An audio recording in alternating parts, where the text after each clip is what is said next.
El Congreso tuvo que declarar falta de quórum y dar por terminada la reunión en cuestión de minutos.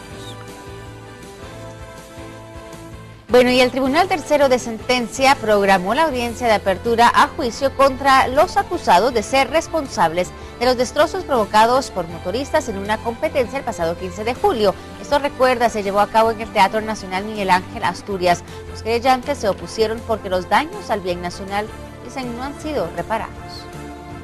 La audiencia no se realizó. Hoy se buscaba determinar si deben enfrentarse a un juicio Carlos Estrada, exdirector del Teatro Nacional Miguel Ángel Asturias, acusado de abuso de autoridad, y el coordinador del proyecto de la Municipalidad de Guatemala, Pedro Valdés, acusado de depredación de bienes. La representante de la Procuraduría General de la Nación se opuso, porque los daños cometidos contra el teatro no han sido reparados. Tomando en consideración que la Municipalidad de Guatemala todavía no ha hecho el trabajo en cuanto a la restauración del Teatro Nacional Miguel Ángel Asturias. El caso no se entró a conocer porque tampoco se tenía el proyecto de restauración. Los querellantes explican el costo que implica la restauración. Es aproximadamente 100,000 quetzales, ese monto puede variar, tomando en consideración que hubo un perjuicio con respecto de una reparación digna.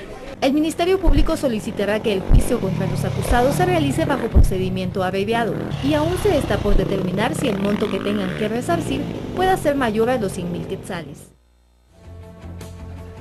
Hasta entonces el panorama nacional, pero también hay noticias del interior del país. Y para eso nos vamos con Lorraine y esta información.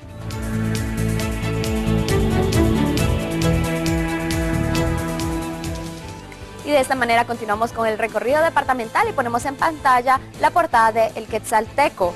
Declaran futbolistas acusados de agresión. Hoy acuden a juzgado y la víctima fue tratada con 20 puntos quirúrgicos. Más de 60,000 vehículos circulan a diario en Xela este fin de año. El día de ayer se presentaron temblores de 4.7 y 5.4 grados. Autoridades piden mantener la calma en el occidente.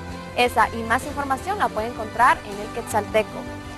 Y en San Marcos, la Policía Municipal de Tránsito inició los operativos a los transportes que circulan en esa ciudad. El plan tiene por objeto evitar accidentes y que los pilotos no conduzcan ebrios, además de que lleven todos los documentos en orden. Veamos. El plan de seguridad vial de la Policía Municipal de Tránsito de San Marcos, hay 2 puntos estratégicos donde los policías verdes estarán ubicados. Estamos ya dando el inicio en el kilómetro 255, tenemos también instalado el otro con aquí la calzada Revolución del 71 frente a lo que es el antiguo Palacio Maya. Se va a estar verificando lo siguiente: tarjeta de circulación, licencia de conducir, todo tipo de vehículos que circulen en la vía pública, herramientas básicas como lo que es llanta repuesto, tricker, llave de chuchos. Estamos verificando que lleven su extinguidor, sus triángulos. El primer día de operativo se enfocó en vehículos tipo pick-up y motocicletas. Paulatinamente se verificará el transporte colectivo. Que no sobrecarguen las unidades, que no le suban al pasaje y que los conductores vayan en estado de ebriedad y que las llantas no vayan con roturas o que vayan demasiado lisas. 24 elementos de la Policía Municipal de Tránsito junto a la Policía Nacional Civil y elementos del Ejército son los responsables de estos operativos en la ciudad de San Marcos. Recomendaciones que todos los guatemaltecos debemos de poner atención. Nosotros continuamos con más información en Viva la Mañana.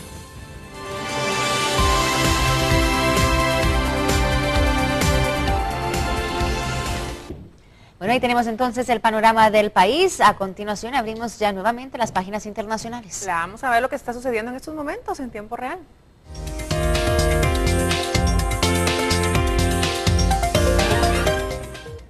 Vamos entonces a conocer lo que está pasando alrededor del mundo en Argentina. Una noticia que nos trae el país que ya está quizá, sorprendiendo a muchos. La provincia de Buenos Aires, dice, impulsa un cupo de funcionarios transexuales. La Cámara de Diputados del mayor distrito de Argentina aprueba un proyecto de ley que establece que el 1% de los empleados públicos sea del colectivo trans. Al menos 1% de estos funcionarios de la provincia de Buenos Aires, donde reside el 39% de argentinos, deberá ser del colectivo travesti, transexual, trans o transgénero, si acaba aprobándose un proyecto de ley en marcha. La Cámara de Diputados de esta provincia tan extensa como Italia aprobó este miércoles por la noche una iniciativa que asegura ese cupo. Para convertirse en ley también deberá ser aprobada por el Senado bonaerense.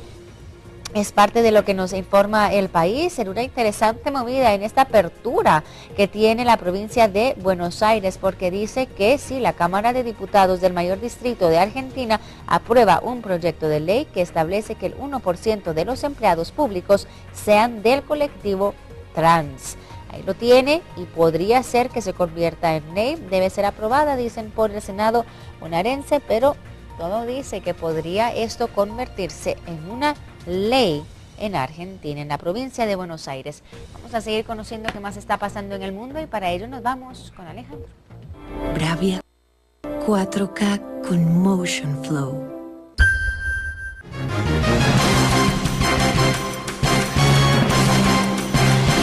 Gracias, María René. En Sierra Leona, los médicos manifestaron que han sido desbordados por la situación que han provocado los casos de ébola en ese lugar. Solicitan más ayuda internacional, ya que indican que durante el proceso ya han perdido amigos, colegas y pacientes en general. A la vez indicaron que el apoyo logístico es importante, pero que los recursos humanos de trabajadores de salud son de suma importancia para el proceso, por lo que exigen mejores condiciones para trabajar. Estas declaraciones fueron dadas tras conocerse el deceso del 12º médico a causa del mortal virus. En el 2010 únicamente había 136 médicos para una población de aproximadamente 6 millones, esto según cifras de la Organización Mundial de la Salud. Y en Yemen, ataques suicidas hicieron detonar 2 coches bomba y dejaron como resultado la muerte de 9 personas y más de 15 heridas. Otros 3 presuntos atacantes perdieron la vida a manos de la policía antes de que lograran detonar otros vehículos. Yemen ha estado en crisis desde que los combatientes Houthi se apoderaron de la capital de Sanaa en septiembre, obligando de esta forma al gobierno del primer ministro Mohamed Basindwa a dimitir del cargo. Nadie se atribuyó de inmediato la responsabilidad, sin embargo, se cree que el atentado pudo haber sido provocado por un grupo militante sunita conocido como Femeni Ansar al-Sharia, que en los últimos años ha sembrado el pánico en ese país. Los países de la Unión Europea han aprobado restricciones contra Rusia. Una de ellas tiene relación directa con la inversión europea en Crimea y Sebastopol. Las restricciones se aplicarán a los ámbitos como la exploración de gas y petróleo en el Mar Negro. Mañana entran en vigor las nuevas sanciones hasta que el presidente ruso Vladimir Putin cambie su política hacia Ucrania. La Unión Europea pide un cambio radical en la actitud del presidente ruso Vladimir Putin en relación con Ucrania. Los líderes del bloque se reunieron el jueves en la capital belga para discutir sobre la crisis entre Kiev y Moscú. La jefa de la diplomacia europea, Federica Mogherini, dijo que las acusaciones continuarán hasta que Rusia deje de apoyar a los rebeldes en el este de Ucrania.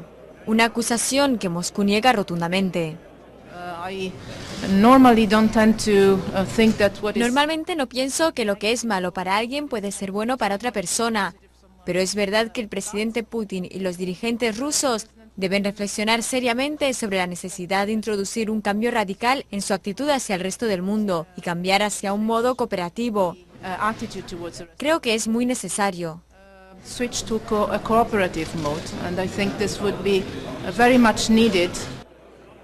Las nuevas sanciones afectan directamente a la península de Crimea, anexionada por Rusia en marzo.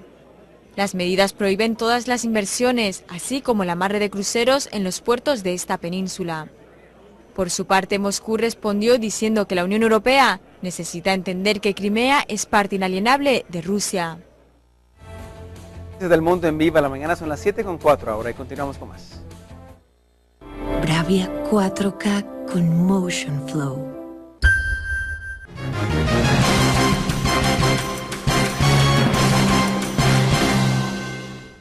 Gracias, Ale, por esa información internacional. Pasamos a conocer deporte. Por supuesto, tenemos que hablar del fútbol nacional.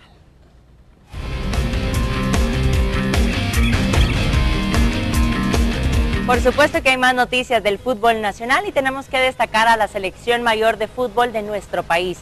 A pesar de no haber disputado ningún partido amistoso internacional, concluirá el 2014 en el puesto número 72 del ranking mundial de la FIFA, el cual fue publicado esta semana.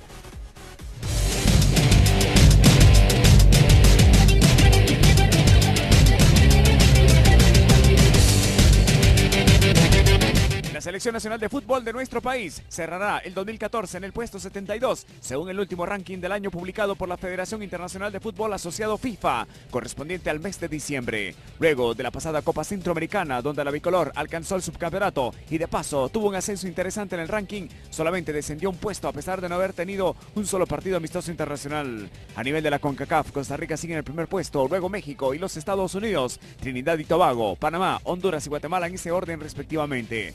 A nivel mundial, Alemania sigue liderando la lista con 1.700 puntos, seguido de Argentina con 1.538 y Colombia en el tercer lugar. Completan el top 10 Bélgica, Países Bajos, Brasil, Portugal, Francia y Uruguay en ese orden respectivamente.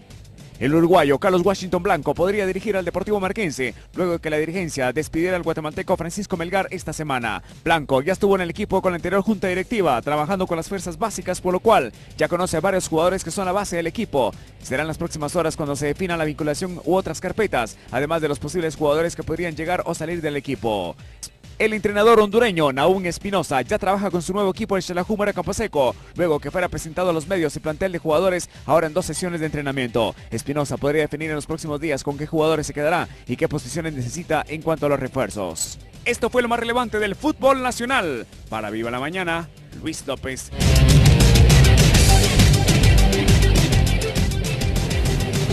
Aún queda pendiente la información de los deportes internacionales que más adelante estaremos compartiendo con ustedes en nuestro último bloque deportivo. Gracias, Crista. Vamos a estar entonces muy pendientes de toda esta información. Tenemos que seguir con más. Por supuesto, tenemos que hablar de nuestras raíces que siguen vivas. Lorraine Quinto nos cuenta.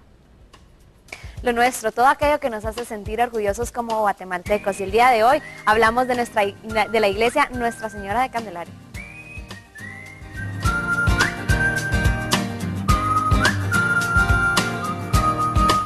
Guatemala cuenta con una gran cantidad de iglesias de gran popularidad, no solo por su historia, sino por las tradiciones propias que vienen desde muchas generaciones. Cuando se habla de la Candelaria y de sus 400 años de existencia, es como entrelazar historias con leyendas. Aquí se conserva la escultura de la Virgen de Candelaria, así como la escultura de Jesús de Candelaria, que por su fascinante historia identifica nuestra decencia criolla, religiosidad popular y la historia del catolicismo. Durante mucho tiempo se ha tratado de identificar al escultor de esta fascinante obra de arte, que es causante de diferentes opiniones entre historiadores desde hace mucho tiempo.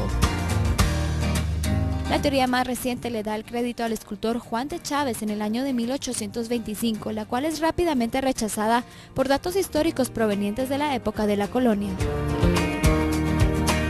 El historiador Francisco de Paula sugiere a Mateo Zúñiga como el escultor, quien se sabe que esculpió a Jesús de la Merced por el año de 1640, pero al compararla con la de Jesús de la Candelaria, los estilos demuestran totalmente lo contrario. El historiador Víctor Miguel Díaz le da el crédito al insigne Juan de Aguirre como el escultor, originario de Málaga, España, quien llegó a Guatemala por el año de 1554 procedente del Perú. Esta es la teoría más aceptada por él y los historiadores de la actualidad. También existe lo que el ilustre obispo Francisco Marroquín aporta a la historia, que corre paralela a la leyenda de la aparición de Jesús de Candelaria, algo muy sagrado a lo perteneciente a la fe católica.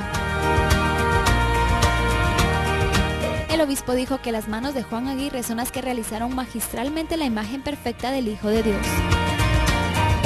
En épocas más recientes y hasta la fecha, la imagen de Jesús de la Candelaria es cortejada en un anda cada Jueves Santo durante Semana Santa, día de gran trascendencia para los guatemaltecos de la fe católica.